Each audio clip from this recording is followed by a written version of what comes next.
8 months ago, Molly-Mae launched her fashion brand Maebe, and it immediately took the fashion world by storm. Within just 24 hours, her debut collection was generating massive interest, with queues down the street at her London pop-up event. What most people don't realize is that while most influencer brands crash and burn, Molly-Mae spent over 2 years developing her brand in secret. In this video, I'm going to break down the exact blueprint behind Maebe's explosive growth so you can implement the same strategies for your own brand. Let's dive in. So let's first look at Molly-Mae versus Maebe. How did she position herself and how did she position the brand to be intertwined, right? So if you first of all look at Molly's personal journey and how she actually included her personal journey into the Maebe brand, it's actually a lot, right? She showed behind the scenes right from the start.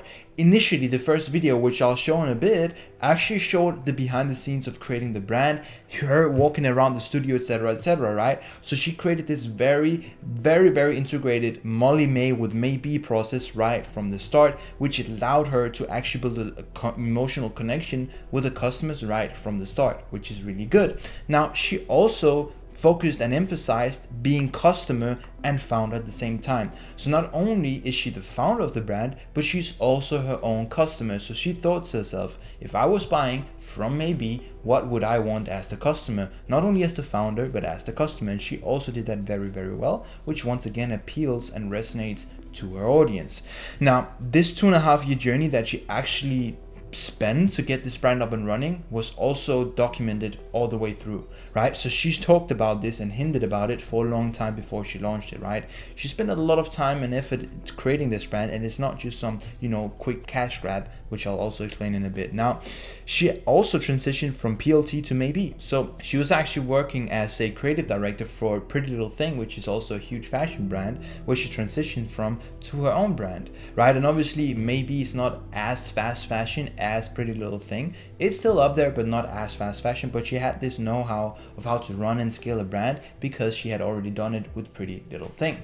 Now, moving on to kind of Maebe's structure and what she did to actually position Maebe as the brand that it is, and not only her as a founder. She started, as I just mentioned, showing behind the scenes, not only of her personal life, as we just talked about, but also of the brand, right? Product production, product shooting, styling, models, all of that, right? She really took the customers behind the scenes of the brand, and not only her personal journey with the brand, but the brand itself. So she really showcased product styling. She showcased, product involvement, customer involvement, how she involved her customer in the involvement of the brand, how they wanted it to be looking, how they wanted to position it, etc. And as you can see right here, she posts herself a lot on Instagram. She posts influencers that are like her, and once again, she posts herself again. She's very much the face of the brand, but she still maintained a pretty solid brand identity that isn't exclusively tied to her. It is to some extent, but not exclusively. Now, if we look at this growth combination, she used the personal founder-led advantage she has and combined it with branded content, and that is what allowed her to scale and gain traction right from the get-go, right? So you can kind of look at it as this graph, right? The Molly graph, which is to the upside, and the Maebe at the bottom, right? And that creates this, growth effect right from the get-go. Because she really introduced her audience through herself and not introduced the brand to the audience, she introduced herself to the audience and intertwined the brand with that introduction. She allowed it to be founder-led and emotionally connected to her right from the start, and that is what allowed her to have an explosive start. Now, there's been a lot of questions about the breakup between her and her ex-boyfriend Tommy Fury, right? The breakup, was it a marketing stunt? A lot of rumors started spiking around this as soon as it actually happened, because a lot of people were saying, why would it happen so close to the actual launch? So I'm just going to quickly cover this and how it actually maybe affected the brand launch a bit. The breakup between Tommy and Molly started spreading rumors about whether it was a publicity stunt to promote the brand, right? But it obviously came out later that it wasn't, but obviously it still had some effect. Now, Molly addressed these claims in her Amazon Prime Video documentary, Molly-Mae Behind It All, and she actually stated herself that she wished it was a publicity stunt because that would be a lot easier, because it would mean her relationship would actually fine, but it is not. So she pretty much cleared that up pretty quickly and told her that it was not actually actually to promote the brand. It was just, a matter of timing in that sense. Now, the first launch of Maebe was on September 29th, 2024, and it sold out in just 24 minutes, right? A small batch of 11 carefully curated pieces. Now, the exclusivity around only having a limited piece drop also allowed her to increase the perceived value of the brand / products right from the start, right? So the fact that she only had around 11 pieces in the first collection allowed the customers to be like, oh, I need to get a piece of this, right? Instead of it being a 100-piece collection, it was only a few pieces. This also showed how well she had transitioned her own audience attention towards the brand, right? Selling out in 24 minutes is not unheard of, but it's pretty rare. So it also goes to show that she did very well about actually converting that following that she had on her personal page at actually a bit 10% of it or so, all the way over to the Maebe Instagram account. As we can see right here, she posted on her own personal Instagram that, she was speechless and that the whole collection, the whole site actually sold out in just 24 minutes, right? Thank you from the bottom of my heart. Restock coming soon, Maebe store. And then you can see big influencers like, Grace Beverly talking, saying, hey, such a huge achievement. Congratulations, Angel, stuff like that. So people really were focused on Molly-Mae at this time and the actual brand. You can see this is a photo of her wearing one of the pieces, actually two of the pieces from that initial collection in the studio.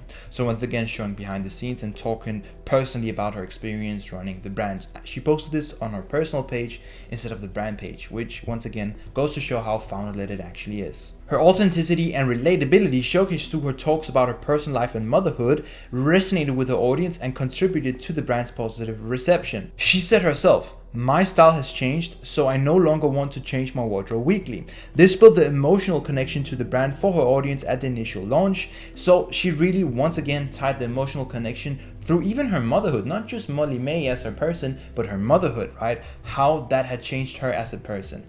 Now, nonetheless, the breakup definitely had exposure effect and probably resulting in more awareness for the Maebe launch, right? So it did have an effect, but it was probably not really correlated or tied to each other, even though it did have a positive effect on the initial launch. But how did she sell out in just 24 minutes, right? The first video that Molly actually posted about Maebe got more than 19 million views. 19 million views, which is insane for a brand launch video. What she simply put in the caption was Maebe store 29th of September 2024.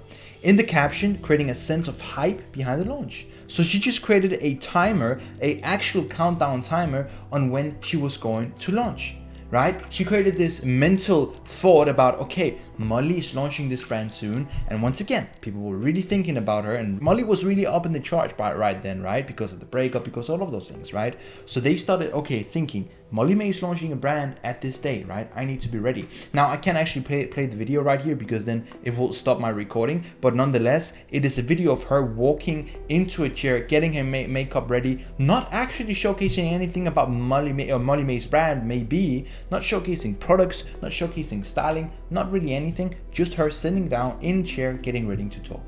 That's it. That's it. Now, Molly actually built the Maebe Instagram long before launch and actually months before, right? So that created a mystery and anticipation effect, and people started counting days until the first drop. So that is what she did very well. She created anticipation. Now, another few things that I want to mention here. Before the launch, she did a pop-up store in London that allowed the fans to come try, see, and even buy some of the pieces exclusively from the upcoming first drop. This created word-of-mouth marketing and generated social content through cues and fan interactions. So before actually even launching the collection, she allowed her very loyal customers, or very loyal followers you could say, to come and try and even buy some of the products, right? So before they even could buy them online, they had the opportunity to do that. So that created even more anticipation. So you can see right here how many people actually showed up to this, right? Hundreds of people showed up to this, pop-up store. Now you can see a lot of people started filming, taking pictures, etc., which once again spread the word of the brand launching very soon. You can see Molly actually just, standing and packaging all of these orders, or, doing these bags. And here you can see kind of like a behind the scenes shot at the pop-up event. And then here, this mood board that she created for the event as well with Molly right here. So she just created this whole emotional connection to the brand and allowed the customers to really get the idea of the brand before it was even launched. Now, once again, the fact that she emphasized how this collection was 3 years, 2.5, 3 years, in the making allowed the audience to see her being genuinely involved in the creation process and not just some quick celebrity brand cash grab, right? So this is what I mentioned before. There was zero traditional advertising involved in this, right? It was only Instagram and Shopify. That was it. Instagram and Shopify and some TikTok, right? Organic awareness.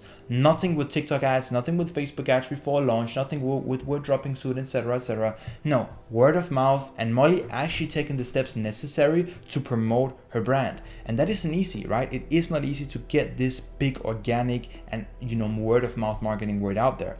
Now, Molly basically built Maebe on TikTok and Instagram plus organic word of mouth. Some will say that it's luck or just because of her following, but as I just said, she did utilize it very well to the extent that she took multiple big steps to actually create hype and build this following, right? Because she created the pop-up event, she really made it in the talks, she got 19 million views on her initial launch video, right? She did a lot to actually hype this brand and this drop up. It wasn't just some, hey, I'm launching a brand soon, go follow my Instagram. No, it was really creating a unique sense of emotional connection to the initial launch. It is not easy to convert an influencer following into a brand / product related following unless you do it right. People won't really go from your personal page all the way over to a brand page that is product focused just because. You need to give them a reason, but let alone on both TikTok and Instagram, right? So if you just look here, you can see that she has 221,000 followers on TikTok and 919,000 people, actually 913,000 people on the Instagram page. So she did that very, very well in a very short time span. Now, this actually also just allowed her to create a one-of-a-kind feeling towards the whole brand. She converted this audience into a loyal community that shops with Maebe often and follows her personal life along with the behind the scenes of building the brand. The whole brand build-up has allowed her to build a one-of-a-kind emotional connection with her customer that has laid the foundation for the brand's future. So instead of having just this spike in growth, she has a consistent revenue scale, right? So instead of just having, those boom, up, down, she has actually altered that up to a higher up to a bit of a stagnation to higher up. So now she's done that very, very well. And once again, it's not only easy to convert those audiences onto your brand, but one thing is, getting the first initial launch to sell out and then actually continuing to sell out. And she's done that.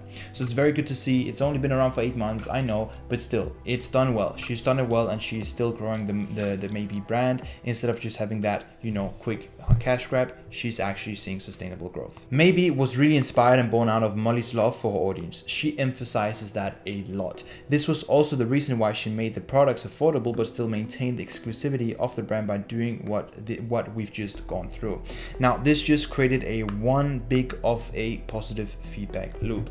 So including her audience and telling them that this is inspired by you guys, I want to give this to you guys, and then also making it actually as accessible for that audience at a very, very fair price point is what allowed her to get this great launch. Because if she had priced the products at an extremely high price, her audience would be like, this isn't for us. So she had to tie it to the audience and make it accessible for them. So that is the breakdown of Molly-Mae's brand, Maebe, how she got that explosive start and how she's continuing to grow the brand. I think that this brand could be at 1 million followers within the next few months, because she is continuing to grow it and people are getting more and more awareness of the Maebe brand. Thank you guys for watching, and if you found value in this breakdown of Molly-Mae's fashion brand and Maebe, and you want my help to take your fashion brand to the next level, you can click on the link in the description to apply for my one-on-one coaching program. I only take on clients I genuinely know that I can help, which is why the spots are limited. See you in the next one.